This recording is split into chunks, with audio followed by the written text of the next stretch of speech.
1840년 영국의 빅토리아 여왕이 엘버트 왕자와 결혼했는데 결혼한 지 얼마 안 돼서 서로 다투었습니다.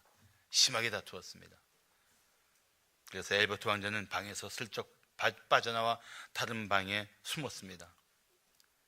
그런데 빅토리아 여왕은 화가 나서 그 방에 찾아가 방문을 마구 두드렸습니다. 그러다 문 저편에서 소리가 들렸습니다. 밖에 누구시오? 여왕이 큰 소리로 말했습니다. 영국의 여왕이에요. 여왕으로 명하노니 문을 당장 여세요. 그러자 아무 대답도 없이 문도 열리지 않았습니다. 여왕이 다시 문을 두드렸습니다. 누구시오? 여왕은 좀 누그러진 목소리로 말했습니다. 영국 여왕이에요. 그런데도 불구하고 아무 대답도 없었고 문도 열리지 않았습니다. 다시 여왕이 조용하게 노크를 했습니다. 누구시오? 여왕이 대답했습니다. 당신의 아내예요, 엘버트. 그러다 문이 활짝 열렸답니다. 아내가 사회적으로 어떤 지위에 있든지 아내는 한 남편의 아내 역할을 해야 합니다. 거의 직업병 수준이기는 하지만 초등학교 교사인 여선생님들이 남편을 학생 취급하는 경우도 있다고 합니다. 중요한 것은 아내는 아내 위치에 있어야 합니다. 하나님이 세우신 질서 안에 있어야 합니다. 사실 아내들이 감당하며 살기는 참 힘겨운 일들 중에 하나가 남편과의 관계입니다. 알고 보면 참 별의별 남편들이 많습니다. 경제적으로 무능한 남편, 일벌레 남편, 독선적인 남편, 말을 함부로 하는 남편, 물리적인 폭력을 행사하는 남편, 바람 피우는 남편, 우울한 마음으로 집안을 어둡게 하는 남편, 알코올 중독이나 게임 중독에 빠진 남편, 열등감이 심한 남편, 그리고 과거의 상처에 신음하는 남편. 만약 여기에 들어가지 않으면 건강한 남편인 줄 알고 감사하시기 바랍니다.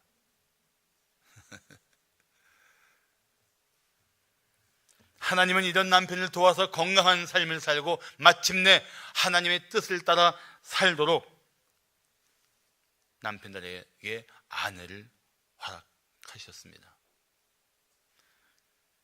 그래서 창세기 22장 18절을 말씀하기를 여호와 하나님이 이르시되 이 사람은 아담을 말하는 것입니다. 이 당시에 아담밖에 없었으니까.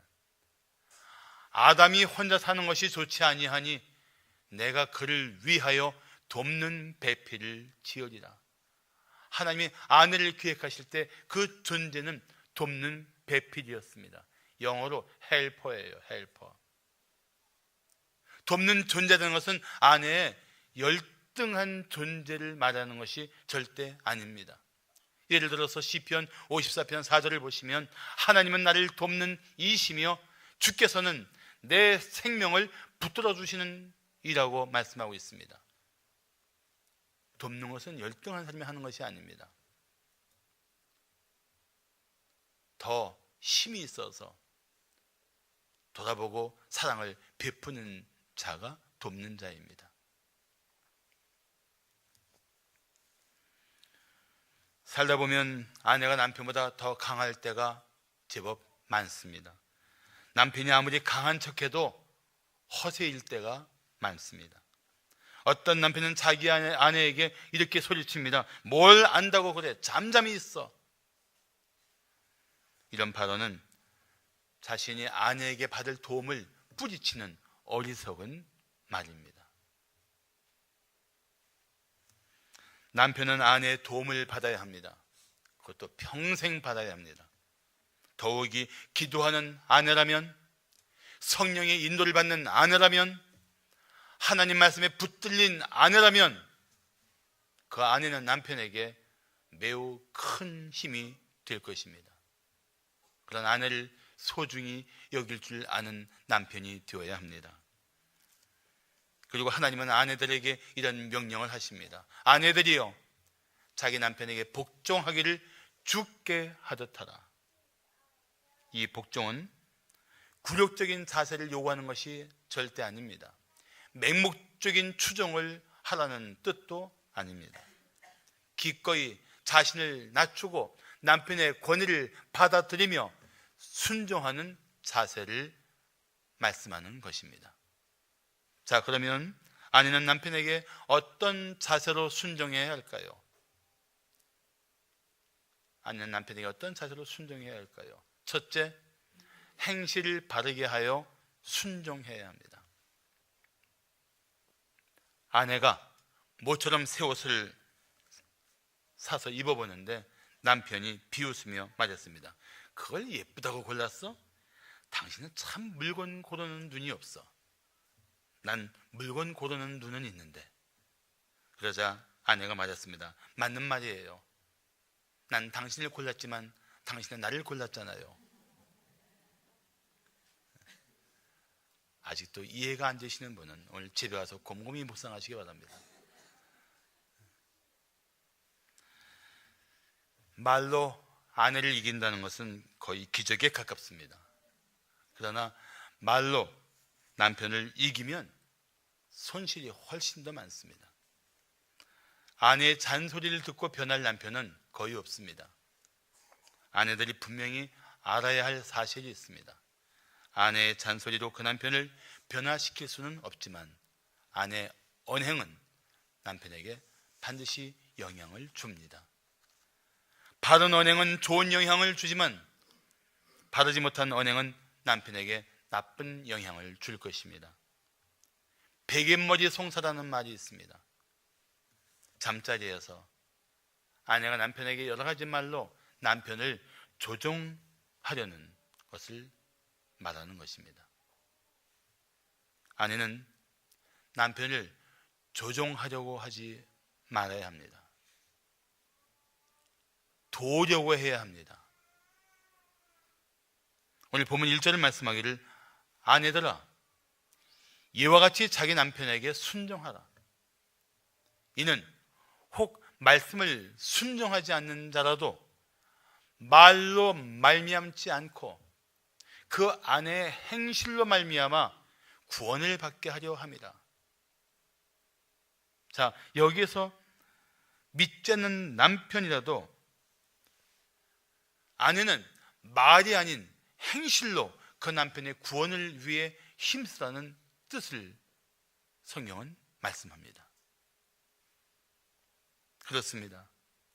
믿지 않는 남편이라도 아내의 말이 아닌 아내의 행실로 구원받을 수 있습니다. 진심으로 남편의 구원을 원한다면 믿음으로 사는 아내의 행실을 보여주어야 합니다. 그리고 남편의 마음이 열릴 때까지 계속 힘써야 합니다.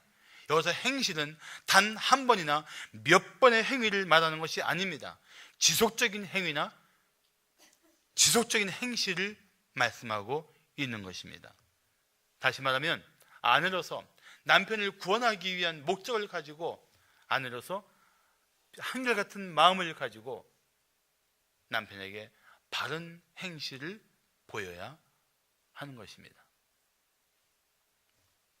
그런 아내를 남편이 주목하고 있다는 사실을 아십니까? 자, 2절을 보시면 너희의 두려워하며 정결한 행실을 봄이라. 남편이 보고 있단 말이죠.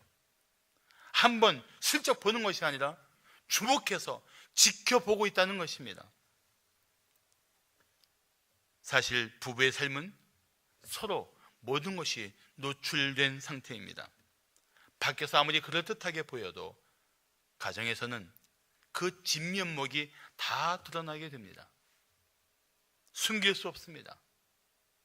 그런 모습을 부부가 서로 보며 살고 있는 것입니다. 아내 여러분, 섭섭하겠지만 남편은 때로 아내의 지혜로운 충고조차 잔소리로 듣는 경향이 있습니다. 물론 좋은 남편은 이렇게 생각할 것입니다. 주님, 제 아내의 잔소리가 음악처럼 들리게 해 주시옵소서. 그렇다고 음악으로 들리는 것은 아닐 것입니다. 그만큼 듣기를 힘들어합니다. 그래도 아내는 포기하지 말아야 합니다. 이런 말도 있지 않습니까? 아내의 말을 잘 들으면 자다가도 떡이 생긴다. 저는 그 떡을 종종 얻어먹고 있습니다.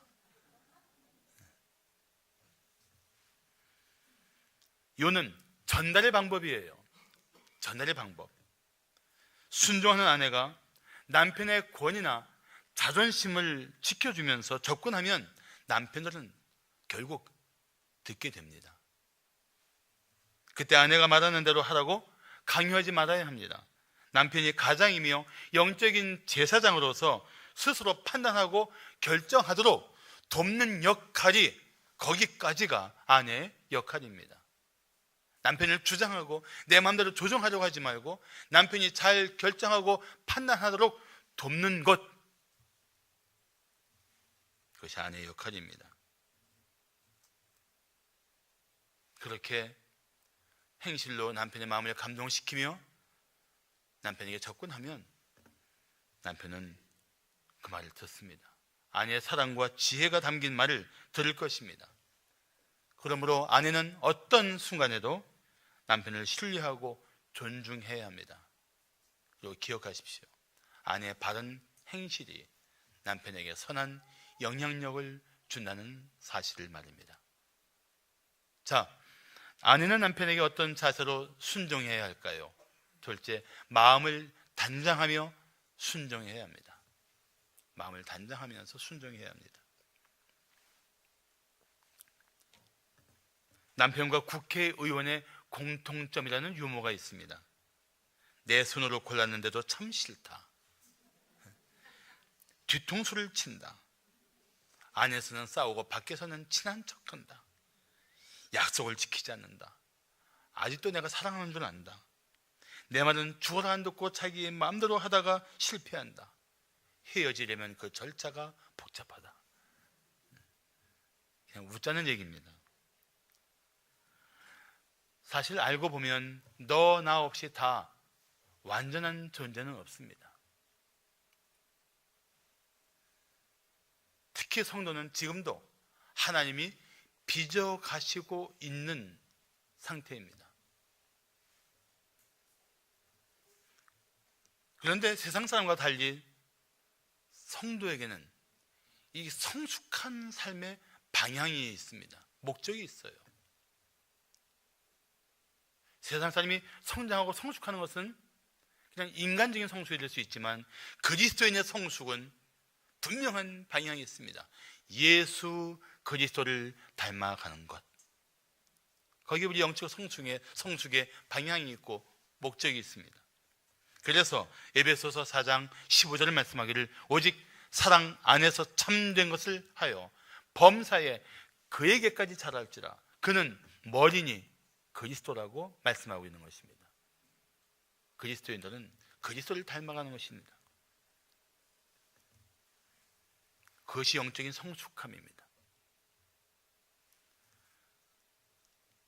물론 성품이 참 좋은 성품을 타고난 사람도 있지만 저는 예수 그리스도를 믿은 후에 그 성품이 예수를 닮아가는 사람들을 아주 존경스럽게 바라봅니다.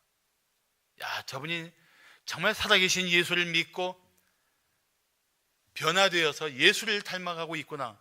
그 모습을 바라보는 것은 그렇게 기쁠 수가 없습니다. 사랑하는 성도 여러분, 예수를 믿는 성도에게는 성령 하나님이 내주하십니다.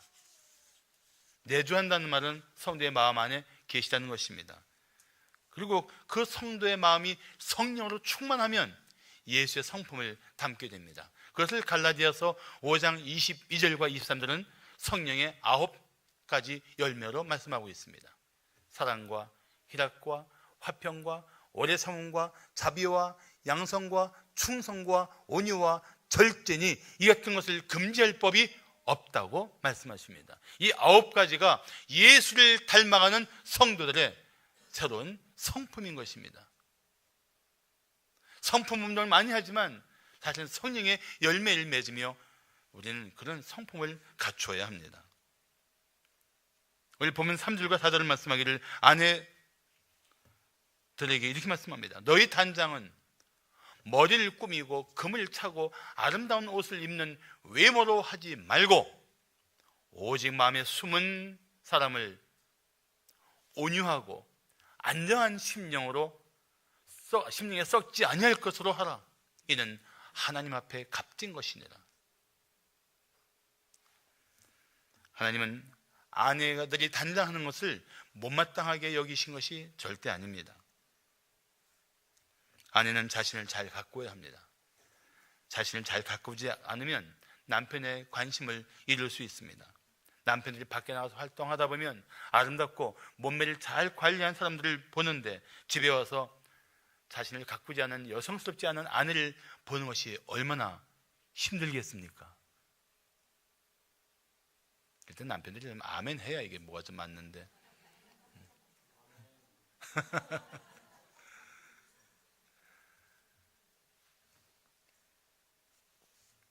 그러나 외모만 꾸미는 것 가지고 아내의 역할을 할 수가 없습니다. 여자와 아내는 다릅니다. 절대 다릅니다. 평생을 함께 살면서 평생 함께 동행하고 연합할 아내는 외모만 가지고 남편의 마음을 끌어안고 그 남편을 세우는 역할을 할 수가 없습니다. 마음의 단장을 해야 합니다. 오늘 성경이 말씀하시는 아내가 아내로서 해야 할 마음의 단장은 두 가지인 것입니다. 온유한 심령, 안정한 심령. 그것으로 너희 속사람을 단장하라고 말씀하고 있습니다. 자, 온유하고 안정한 심령, 반대는 무슨 뜻일까요? 성질대로 사는 여자, 그리고 불안정한 마음을 가진 아내.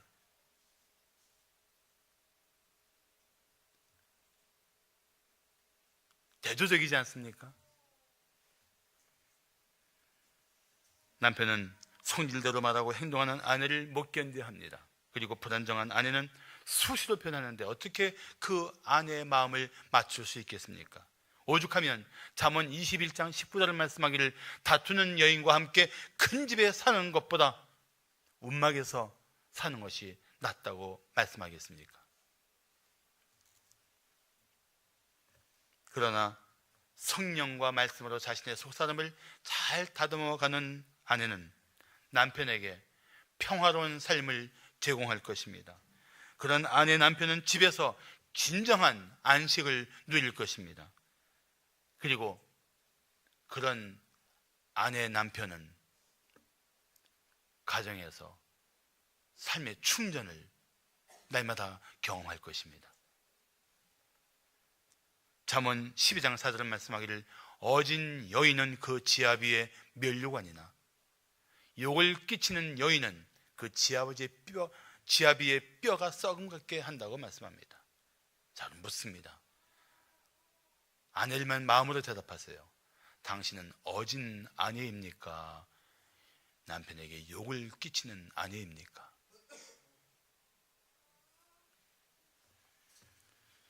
온유하고 안정한 심령으로 자신을 단장하는 아내가 되시기를 축복합니다. 그런 아내의 삶은 반드시 남편에게 선한 영향력을 줄 것입니다. 자, 마지막으로 아내는 남편에게 어떤 자세로 순종해야 할까요? 셋째, 하나님께 소망을 두고 순종해야 합니다. 하나님께 소망을 두어라. 제가 결혼 주례할 때 가끔 쓰는 유머가 있습니다. 아담이 하나님께 여쭈었습니다. 하나님, 왜 하와를 이렇게 아름답게 만드셨어요? 하나님이 대답하십니다. 그래야 내가 사랑할 것 아니냐. 아담이 또 묻습니다. 하나님, 왜 하와를 이렇게 착하게 만드셨어요? 그래야 내가 좋아할 것 아니냐. 아담이 또 여쭈었습니다. 하나님, 그런데 하와가 약간 맹한 것 같아요. 그래서 하나님이 이렇게 대답하셨습니다. 그래야 너 같은 인간을 데리고 살 것 아니냐.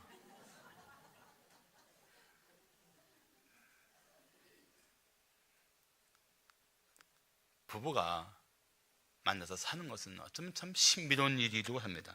참 신비로운 일이에요. 중요한 것은 하나님은 우리의 장단점을 다 아시면서도 우리를 가장 적합한 관계 속에서 부부가 되게 하셨다는 것입니다. 그리고 우리가 서로 수용하기를 원하십니다. 그런데 남편의 결정이 가정에 미치는 영향이 제일 큽니다. 아내와 자녀들의 생애에 큰 영향을 줄 수 있습니다. 때로 아내가 도저히 이해할 수 없는 일을 남편들이 합니다. 도저히 말도 안 되는 짓을 하는 남편도 있습니다. 그럴 때도 아내는 그 남편에게 순종해야 할까요? 오늘 성경은 우리들에게 한 여인을 모델로 보여주고 있습니다. 자, 5절과 6절을 보시면, 전에 하나님께 소망을 두었던 거룩한 부녀들도 이와 같이 자기 남편에게 순종함으로 자기를 단장하였나니, 사라가 아브라함을 주라 칭하여 순종한 것 같이 너희는 선을 행하고 아무 두려운 일에도 놀라지 아니하면 그의 딸이 된 것이라고 말씀합니다. 아브라함과 사라의 이야기입니다. 아브라함은 자기가 사는 약속의 땅이 기근이 심할 때에 하나님께 묻지도 않고 애굽으로 갑니다. 거기 가서 막상 보니까 자기 사랑스러운 아내를 뺏기 위해 자기를 죽일 것 같은 두려움을 느끼고 사라에게 이런 제안을 했습니다. 원하건대 그대는 나의 누이라 하라. 그러면 내가 그대로 말미암아 안전하고 내 목숨이 그대로 말미암아 보존되리라. 이게 무슨 뜻입니까? 아내에게 이렇게 말하고 있는 것입니다. 애굽 사람들이 그대가 내 아내인 걸 알면 나를 죽이고 그대를 아내를 맞이할 거야. 그러니까 누이라고 그래. 나는 살자. 나만이라도 살자. 너는 만약에 데려가면 같이 살아. 그런 뜻이에요. 이렇게 비열한 남편이 있습니까? 그런 남편들을 믿고 끝까지 살아야 됩니까? 만약에 정말 생명의 위협을 느꼈다면 차라리 굶어 죽더라도 팔레스타인으로 얼른 돌아갔어야죠. 부부가 살아도 같이 살고 죽어도 같이 죽을 마음으로 동행했어야죠. 아브라함도 믿음이 없으면 불안함이 됩니다.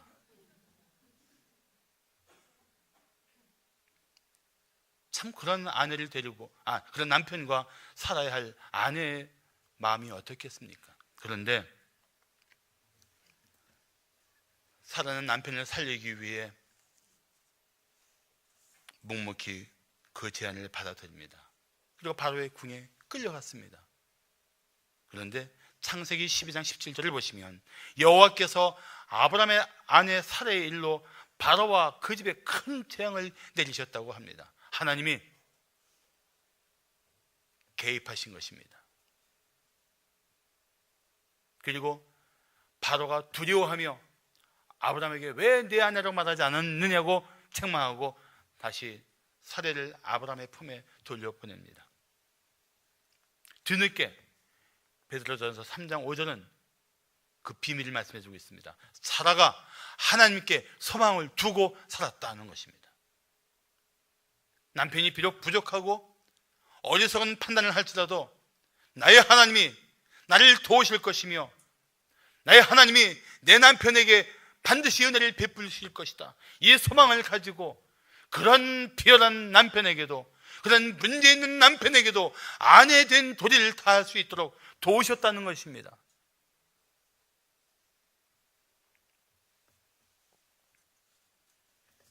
믿음을 가진 아내는 오직 하나님께 소망을 두고 살아야 합니다.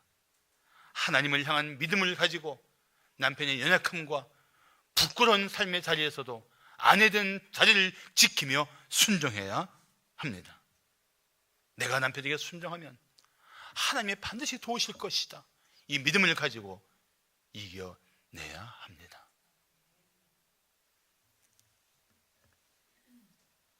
아내들이요, 누구보다도 오직 하나님께만 소망을 두십시오. 당신의 믿음을 아시는 하나님께서 당신을 지켜주시고 당신 남편을 반드시 은혜로운 삶의 자리로 회복시켜 주실 것입니다. 반드시 그렇게 하실 것입니다. 때가 올 것입니다. 그리고 마침내 남편은 당신에게 이런 고백을 할 것입니다. 여보, 당신의 믿음이 나를 살렸어요. 정말 고마워요.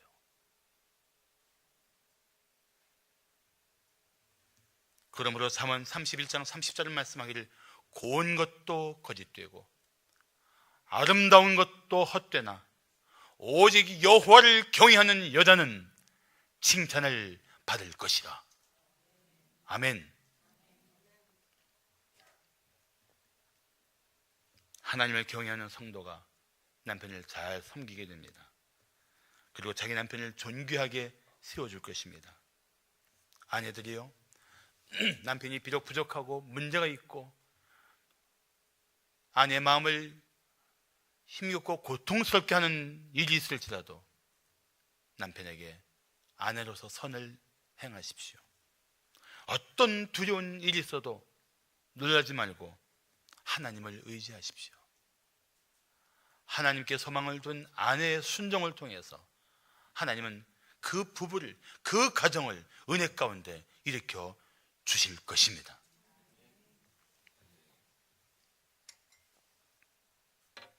이런 글이 있습니다. 좋은 아내, 나쁜 아내.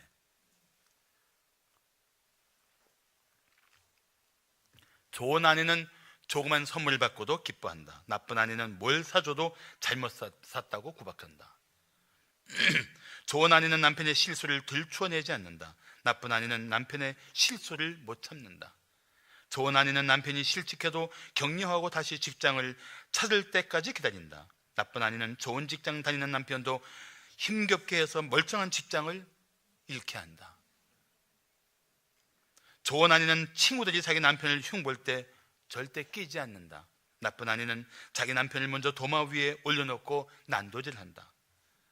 좋은 아내는 남편이 예쁘다고 하면 즐거워한다. 나쁜 아내는 남편이 예쁘다고 말해주면 언제는 미웠었냐고 따진다.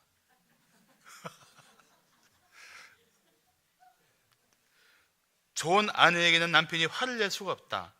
즉석에서 풀어주기 때문이다. 나쁜 아내가 화를 내면 남편은 대꾸조차 할 수가 없다. 그것은 곧 죽음이기 때문이다.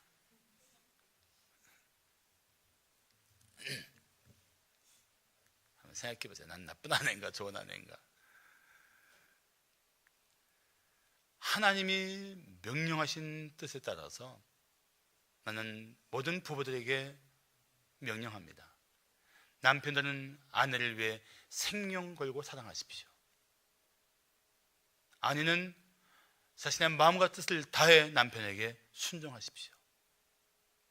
그것이 성경이 요구하시는 부부의 도리입니다. 하나님은 당신의 남편을 도울 인생의 유일한 파트너로 당신을 택하시고 당신을 정하셨습니다. 정년 퇴직한 남편의 정신적인 허전함을 끌어안아 주십시오. 육체가 허물어져가는 자신을 바라보는 비통한 마음을 가진 남편을 위로해 주십시오. 가정을 돌봐야 할 무거운 짐을 지고 애쓰는 남편들을 어루만져 주십시오. 아프고 힘들다고 말도 못한 채 힘겨운 삶을 버티고 있는 남편들을 격려하십시오. 그리고 이렇게 고백하십시오. 당신이 자랑스럽다고, 당신이 내 남편이어서 감사하다고 말입니다. 그리고 어떤 경우에도 이렇게 말씀하십시오. 나는 당신 편이에요. 당신을 사랑해요. 아마 아내들만 따라합시다. 아내들만. 당신이 자랑스러워요. 하기 싫어요? 다시 한번 따라하세요. 당신이 내 남편이어서 정말 감사해요. 누가 뭐래도 나는 당신 편이에요. 당신을 영원히 사랑합니다. 자, 나를 보고 하셨지만 남편들을 보세요. 그리고 이렇게 물어보세요. 알죠? 시작.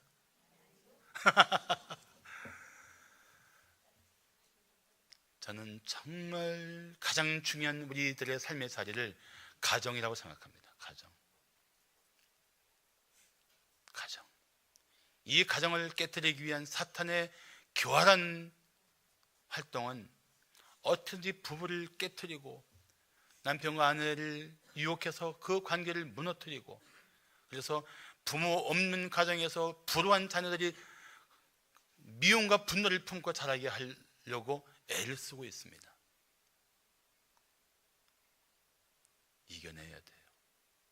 그리고 하나님이 기뻐하시는 주님의 임재 가운데 주의 영광을 드러내는 가정을 이루시기를 축복합니다. 그 일을 위해서 아내들에게 권면합니다. 선을 행함으로 고난을 이겨내십시오. 아내가 진정한 마음으로 남편을 순종할 때 그 아름다운 마음에서 우러나오는 그 행실이 남편에게 목격될 때 당신 남편은 변할 것입니다. 그리고 부부는 새로워질 것입니다. 그리고 그 부부의 품에서 바른 믿음과 건강한 인품을 가진 자녀들이 성장할 것입니다. 기도하시겠습니다.